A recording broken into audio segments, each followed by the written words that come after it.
नमस्कार दोस्तों, आज के वीडियो में आपका स्वागत है। इस चैनल पर बताए गए वीडियो से कोई भी बाई एंड रिकमेंडेशन नहीं है। आज के वीडियो में पाइन लैब के बारे में अपन एनालिसिस करते हैं, कैसा आईपीओ रहेगा ये। कंपनी बुक बिल्डिंग के थ्रू 3,899.91 करोड़ रुपए रेज कर रही है, जिसमें fresh issue 9.41 crore shares fresh issue किए जा रहे हैं, जिसकी वैल्यू 2,080 करोड़ रुपए हैं। ऑफर फॉर सेल में 8.23 करोड़ के शेयर्स इशू किए जा रहे हैं, जिसकी वैल्यू 1,819.91 करोड़ रुपए है। कंपनी के आईपीओ अप्लाई करने की डेट 7 नवंबर 2025 को ओपन हो रहा है, जिसकी क्लोजिंग 11 नवंबर 2025 को है। आईपीओ का प्राइस बैंड 210 रुपये से 221 रुपये रखा गया है। इस आईपीओ में कंपनी द्वारा 17,64,66,426 शेयर इशू किए जा रहे हैं। आईपीओ अलॉटमेंट की डेट 12 नवंबर 2025 है। आईपीओ के रिफंड की डेट 13 नवंबर 2025। अगर आईपीओ अलॉटमेंट हो जाता है तो आपके डीमैट अकाउंट में 13 नवंबर 2025 को शेयर क्रेडिट हो जाएंगे। और कंपनी की टेंटेटिव लिस्टिंग डेट 14 नवंबर 2025 रखी गई है। यूपीआई के थ्रू आईपीओ अप्लाई करने की डेट 11 नवंबर 2025 को इवनिंग में 5 PM तक कर सकते हैं। आईपीओ लॉट के बारे में जान लेते हैं। रिटेल कैटेगरी में 1 लॉट में 67 शेयर्स है, जिसकी वैल्यू 14,807 रुपये, और मैक्सिमम 13 लॉट का रहेगा, जिसकी वैल्यू 1,92,491 रुपये। स्मॉल HNI में 14 लॉट का लॉट रहेगा, जिसकी वैल्यू 2,07,298 रुपये, और मैक्सिमम 67 का लॉट अप्लाई कर सकते हैं, जिसकी वैल्यू 9,92,069 रुपये। बिग HNI में 68 का लॉट है, जिसकी वैल्यू 10,06,876 रुपये रहेगी। आईपीओ अप्लाई करने से पहले कंपनी के बारे में जान लेते हैं।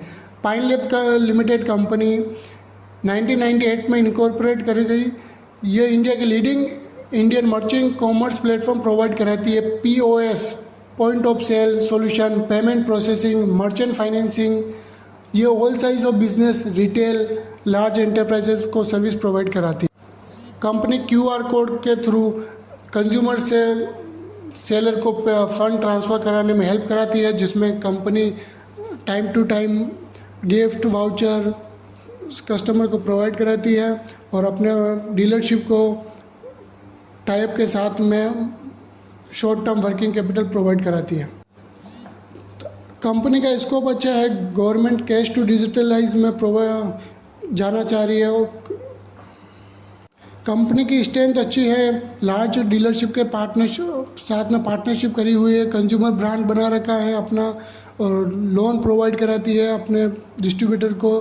Cloud based digital infrastructure, transaction platform, ecosystem अच्छा है। अब कंपनी के फाइनेंशियल के बारे में जान लेते हैं।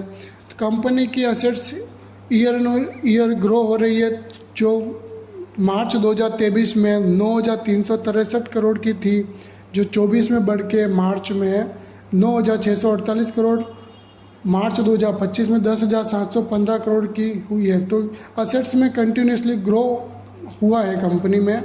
कंपनी का रेवेन्यू का देखा तो कंपनी की रेवेन्यू मार्च 2023 में 1,690 करोड़ की थी, जो मार्च 24 में बढ़ के 1,824 करोड़ हुई है, और वही सेल्स मार्च 25 में बढ़ के 2,327 करोड़ की। कंपनी की फाइनेंशियल में रेवेन्यू में भी ग्रो है। प्रॉफिट आफ्टर टैक्स देख रहे हैं तो कंपनी का उसमें लॉस है कंटिन्यूसली। 23 में भी लॉस था, मार्च 24 में भी लॉस था, मार्च 25 में भी 145 करोड़ का लॉस है। कंपनी पर बोरोइंग भी अच्छी है। कंपनी में अच्छा लोन ले रखा है। मार्च 23 में 329 करोड़ का लोन था, जो मार्च 24 में बढ़ के 532 करोड़ का हुआ है, और मार्च 25 में 829 करोड़ का लोन हो चुका है। कंपनी का लोन कंटिन्यूसली बढ़ रहा है।